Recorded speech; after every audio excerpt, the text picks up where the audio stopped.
we're going to get a lot more mileage out of those PEDs that we're running and milk it.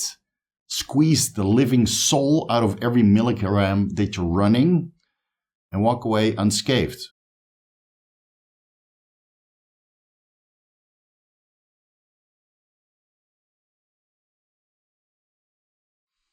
Vigorous Steve here. Before you consider adding in another carriage to your gain train to keep the anabolism going, increase the dose of performance-enhancing drugs that you're running right now or sprinkle in a couple PEDs on top to really strengthen out the gain train and pile through all of that debris and snow ahead. Think about adding the following supplements in instead. Over-the-counter supplements you can buy anywhere. Over-the-counter supplements I work into the programs of all of my clients. Over-the-counter supplements I run myself. And I know it's boring. And I know it's not exciting, but I promise you, you will get results and you can abstain from increasing the dose for maybe another 4 weeks or 8 weeks. And I know it's very exciting to get on the Tremboloni sandwich or the Decadura bowl and burrito and never give up. But listen, the performance-enhancing drugs are inevitably going to detract from our health. So why don't we optimize every little single vector we can with over-the-counter supplements that are going to keep us healthy and give us more mileage for the dose of steroids, SARMs, or peptides, or whatever is in our performance-enhancing drugs arsenal. We're going to get a lot more mileage out of those PEDs that we're running and milk it. Squeeze the living soul out of every milligram that you're running and walk away unscathed. No negative effects on your blood work. Actually, your blood work should look better simply by adding these supplements in. So I'm going to keep this short. I know you guys don't like the explanation resulting in a 30, 40, 50-minute video. I'm just going to tell you what to do, and then you can do your own research on why it's important to add these supplements in. I want you to do the following with each meal. Whether you're having 4 meals, 5 meals, 6 meals over the day, add the following supplements in. 1,000 milligrams of a time-released vitamin C to help support collagen synthesis, act as an antioxidant, helps with the glucose transporters which are otherwise inactive when you're restricting carbohydrates, acts as a mild diuretic. Many benefits of vitamin C, 1,000 milligrams with each meal. If you have 5 meals over the day, that's 5,000 milligrams of vitamin C on a time-released formula on a daily basis. Also add 200 milligrams of magnesium glycinate, bisglycinate, or citrate to each meal. You're not getting adequate amounts of magnesium if you're an athlete from your diet.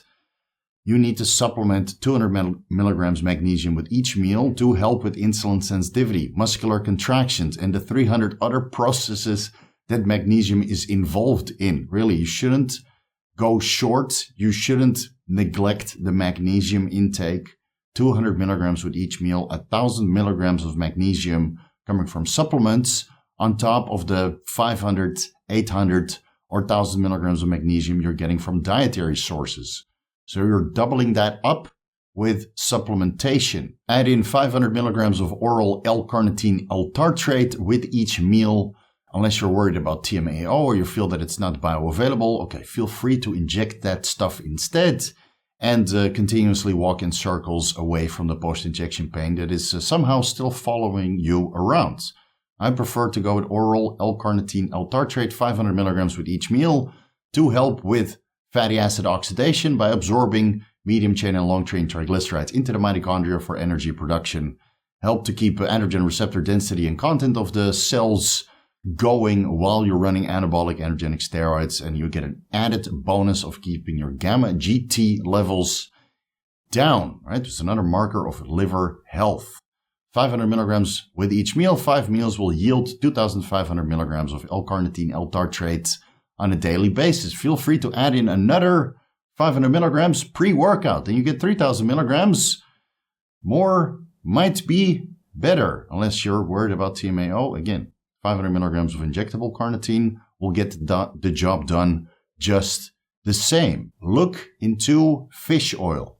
1,000 million quadrillion benefits of fish oil: heart health, lipid levels, insulin sensitivity, anti-inflammatory, helps to keep the blood viscous, right? So instead of resulting to 81 milligram baby aspirin to thin your blood, we can run fish oil, which has a beneficial effect when it comes to thinning the blood. It won't thin your blood as much as the aspirin does or vitamin E does, but it's still a warm welcome, especially when you're using steroids and your hematocrit is a little bit higher. 500 milligrams to 800 milligrams of EPA DHEA coming from fish oil per each meal, on top of whatever omega-3s you're getting from your diet, from the salmon or the sardines or the chia seeds or the flax seeds or whatever is within your general multivitamin, right? A lot of food sources contain a little bit of omega-3, but you just want 500 to 800 milligrams even EPA DHEA with each meal. So that will give you, well, let's say 2,500 milligrams, even 3,600 milligrams of EPA DHA. And that's more than sufficient for all the benefits that are associated with fish oil omega-3 supplements. 500 milligrams Boswellia serrata extract with each meal to help reduce joint inflammation, keep the pain at bay, and allow you to keep the gain train going as smooth as possible. So you don't feel a little hiccup, a nagging injury, a little pain that you're worried about training all the way to the moon and back. Boswellia extract 500 milligrams with each meal, 2,500, 3,000 milligrams per day, will allow you to train as insane as your recovery capability allows you to. And yes, I understand that you'll be able to train at a much higher capacity, warranting a little increase of the performance-enhancing drugs that you're running right now. Again, postpone that for as long as possible, and then earn a little bit of extra milligrams on top of whatever you're running at the moment. Think about having 500 to 750 milligrams apple cider vinegar with each meal. Helps to lower gastric emptying, increases insulin sensitivity, helps to pre-digest and absorb some of the minerals which are contained within the food sources that you're eating on a daily basis, and prevent acid reflux, which is also very common when taking oral steroids. Apple cider vinegar with each meal coming from tablets, not the liquid. If you don't have access to the tablets and you're forced to take the liquid, drink that through a straw so you're not dissolving your teeth. I prefer the tablets. It's nice and easy, 750 milligrams, 20 minutes before having a meal. Allow that to dissolve, increase my stomach acidity, have my meal, no acid reflux, slow gastric emptying, and absorb all the micronutrients contained within the bro foods that I had with that meal. And, well, obviously all the supplements that are on this list that you're going to be having with each meal. 500 milligrams of Astragalus root extract for kidney health and lower inflammation in the kidneys, allowing the nephrons to filter all the metabolic waste products out from your body so it doesn't build up over time. When you're taking the gain train to the next level by taking performance-enhancing drugs, again, your metabolic rate is going to go up. The metabolic waste products that you're producing through strenuous workouts or by increasing protein metabolism and everything else that you're doing when you're on PEDs. Kidneys need a little bit of love and support, and Astragalus root extract is the way to go. You might even need 1,000 milligrams of Astragalus root extract with each meal. So that would be 2,500 milligrams, maybe 5,000 milligrams Astragalus root extract on a daily basis. Another added benefit of Astragalus root extract is that it contains compounds which activate telomerase, an enzyme which helps with the lengthening of telomeres at the end of each chromosome. Now, we are actively promoting hyperplasia and cell proliferation by the use of performance-enhancing drugs for the sake of bodybuilding and becoming freaky huge and hard. You're also actively shortening your telomeres. Every time a cell divides for hyperplasia and cell proliferation, the DNA copies itself, and in that process, the telomeres shorten. Again, the DNA splits, copies, and then half that DNA is migrated into the new cell. In that process, the telomere shortens, and why not activate telomerase to actively lengthen the telomeres so you don't get senescent cells without telomeres, where the gene transcription process is not functioning as it should be. Think about having a little bit of ox bile with each meal to help break down fats, especially if you're on a ketogenic diet. I would recommend 500 to maybe even 1,000 milligrams of ox bile with each meal. If you're on oral steroids, you can probably get away with 500 milligrams ox bile with each meal, and even a low maintenance dose of 250 milligrams ox bile with each meal helps digestion tremendously and keeps the intestinal lining and your digestive tract very, very healthy and functioning as it should be, as you're power shoving food to get the most out of the little amount of performance enhancing drugs that you're running.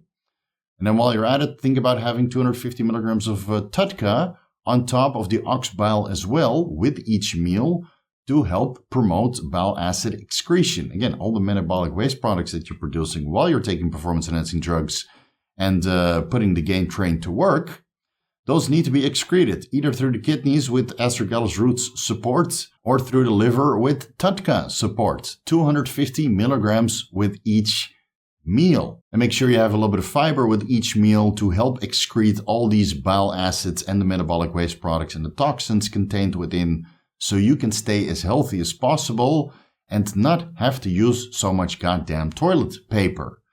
Another reason to have fiber with each meal, especially if it's coming from vegetables, is potassium. You need potassium with each meal. Now, most of the food sources that we eat in bodybuilding, all the bro foods, all the animal meat sources, they contain a decent amount of potassium. Some of the carb sources contain a large amount of potassium. But if you're only eating rice, you're probably not getting enough potassium with each meal. So you can look into vegetables for the fiber and the potassium to help with glycogen storage, muscular contraction, help to keep your blood pressure in range, and a ton of other benefits regarding heart health when your electrolyte intake is nicely balanced on a daily basis, the sodium, the potassium, the magnesium, the calcium, and the phosphorus. So again, vegetables are just another way to get adequate amounts of potassium into your diet for all the benefits that come along with adequate amounts of potassium. Not too much potassium. Don't overdo it. That's why I like 50 grams or 100 grams of vegetables with each meal. But if you're somehow unable to get vegetables with each meal, or you simply don't like the taste, there's always potassium supplements. Again, watch that video with the corresponding article about proper electrolyte intake so you can decide for yourself how much potassium you need to supplement or how much vegetables you need to get in on a daily basis to complement the potassium intake that you're getting from all the other food sources that you're eating. Consider all of that with meals, and then the gain train will be so lubricated, it will be so strong, it will be so powerful that you don't need to increase the dose. At least not for another 4 to 6 weeks, because you will optimize every freaking fucking vector that you can possibly optimize. And then that little bit of anabolic androgenic steroids you're taking, or the SARMs or the peptides or whatever else, will go 10 times to the mileage that you're getting out of it right now. I hope that helps. Hope it was informative. Thank you guys so much for watching. I'll leave it at that. Short video for the weekend. See you guys in the next one.